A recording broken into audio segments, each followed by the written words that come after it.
Hey, how's it going, everybody? If you're new here, welcome in. And if you've been here before, welcome back. I'm Rollshambo, the connoisseur and collector of all things sharp and shiny. And I've got a confession to make. I caved.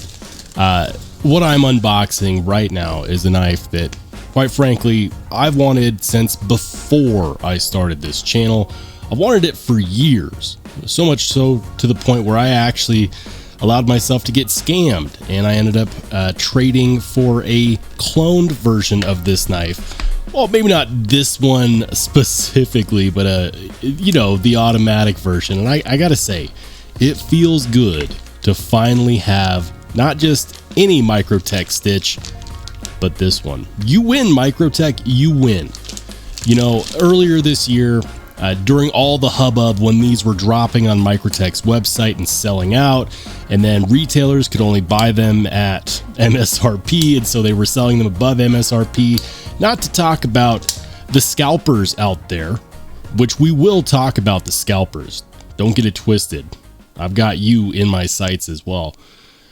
And I said, you know what, maybe it's just not the knife for me, which was a damn shame, because when I first saw the Ramlock Microtech Stitch teased with the original G10 version, I knew that I had to have one. I knew that I wanted one, and I was entranced. And here's the deal, so was everybody else, and so much so to the point where scalpers, I told you I'd get to you, scalpers were buying these en masse at Microtech's website, despite the fact that Microtech themselves said, oh, we'll only allow one per household. Well, you know what? Fat lot of good that did, because these were selling in numbers on eBay for like $400-500, and the rest of the world was seemingly happy enough to buy them. Don't do that, guys. Don't buy from scalpers, even if you have the means and you really want to. And the reason why is because when you do that, you justify what they're doing, and it makes it harder for enthusiasts and users to actually get their hands on these knives for the initial retail drop. It doesn't hurt the manufacturer. It doesn't hurt the company. Microtech made a lot of money off that, but it does hurt our community. So you vote with your dollars. Please join me in refusing to support scalpers in our community. And if you agree with that, make sure you smack that like button. Onto the knife. I'm so excited to get this knife. This one came my way via Blade Ops. Shout out to Blade Ops. Great people over there. American retailer in the great state of Utah. And I believe they actually still have some Ram Lok Stitches available. I'll drop a link down below. They do come in and out of stock, and these are way more readily available than they used to be. You know, it only took like 7 or 8 months before, you know, people started to calm down and scalpers lost interest and went back to scalping Rick Hinderer's knives. I am so excited. And for those of you who are new to the knife community, the Microtech Stitch initially came out as an out-the-side automatic. You press a button and it explodes forward in a magnitude of power and manliness, dripping testosterone. And I love that. But those versions are still $400, and they're actually available as well. This version is $300, which for what you get, I actually do think is fair. I wouldn't pay the scalper prices, but the MSRP at $300 on this, being an American-made knife here in the US, I actually do think that that is a reasonable for Microtech price. It kind of follows their material lines for their other knives that have, you know, M390 and aluminum. Not to mention, you also get the Ramlock. Now, the Ramlock is a point of contention for a lot of people, but we'll get to that in a second. First of all, let's talk about how the QC is on here. The blade centering is perfect. We have decent action. Jimping here on the spine of the blade. The blade itself is kind of like a harpoon drop point sheep's foot. It's a modified something or other. I'll let you decide for yourself what you want to call that. The handle scales on this specific one are fluted aluminum. You can also get it in fluted G10. I've also seen these in a frag G10. And the pricing on those does vary a little bit, but at least for the fluted versions, the aluminum and the fluted G10 both cost about $300.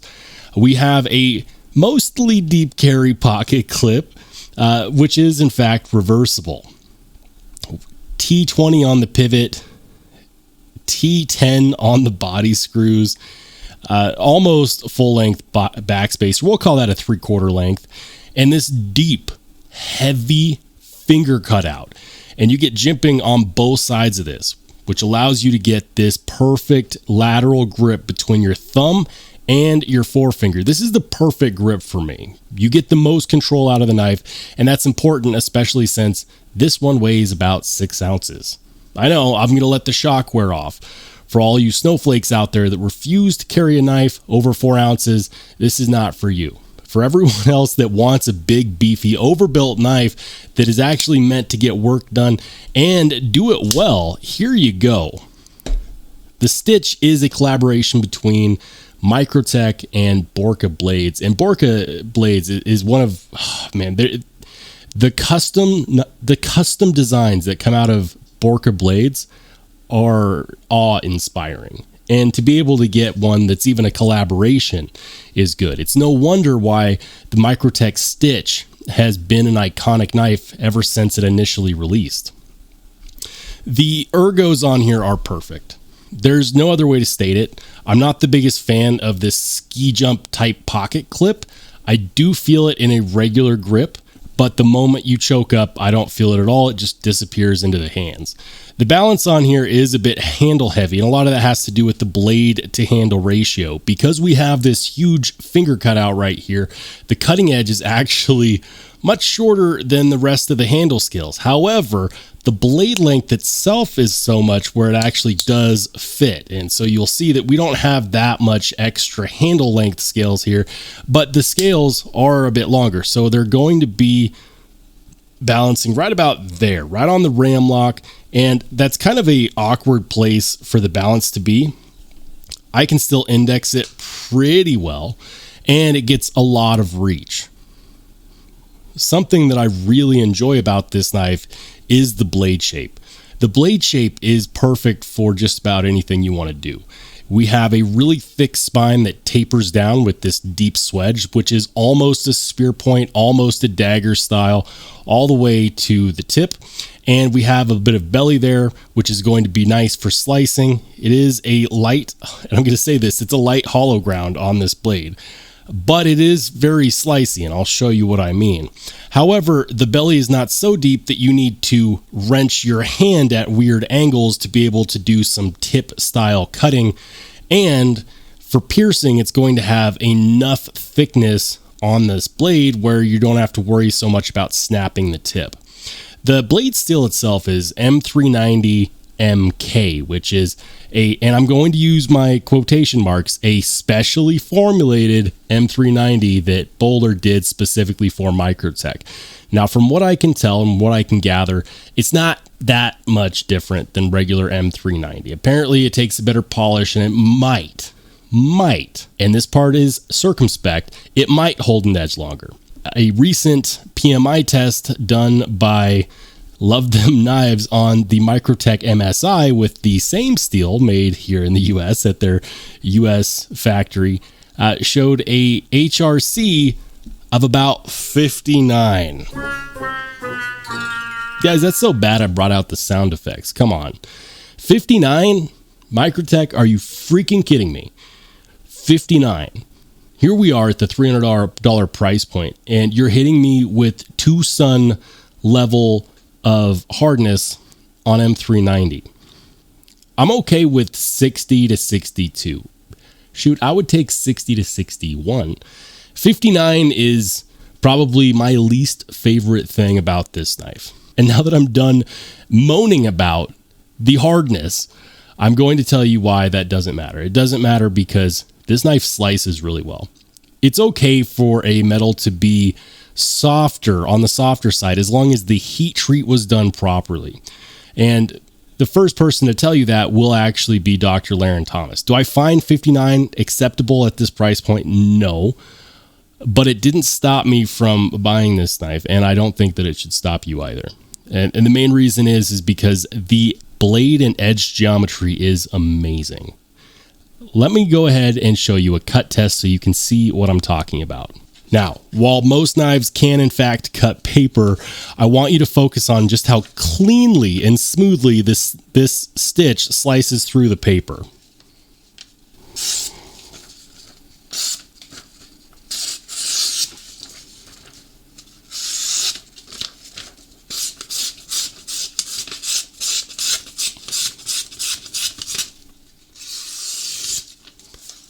Hands down, that has got to be the best factory edge I've tested all year long. The edge is sticky. It's not the widest edge bevel. It's not the best hardness level for M390. And yet, I can tell you that the smoothness and ease in which this slices, I'm extremely impressed with.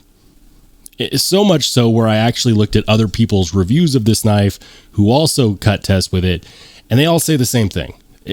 Microtech did a phenomenal job on the edge bevel and the blade geometry for the Stitch Ram Lok, and that is impressive. You have to give them their props for that. So why is this important in the scheme of things when we're talking about 59 HRC? Dr. Laren Thomas, one of the first and foremost sources of knowledge as far as metallurgy is concerned in the knife community, will tell you that while blade steel properties are important and hardness is important, so is edge geometry and blade geometry.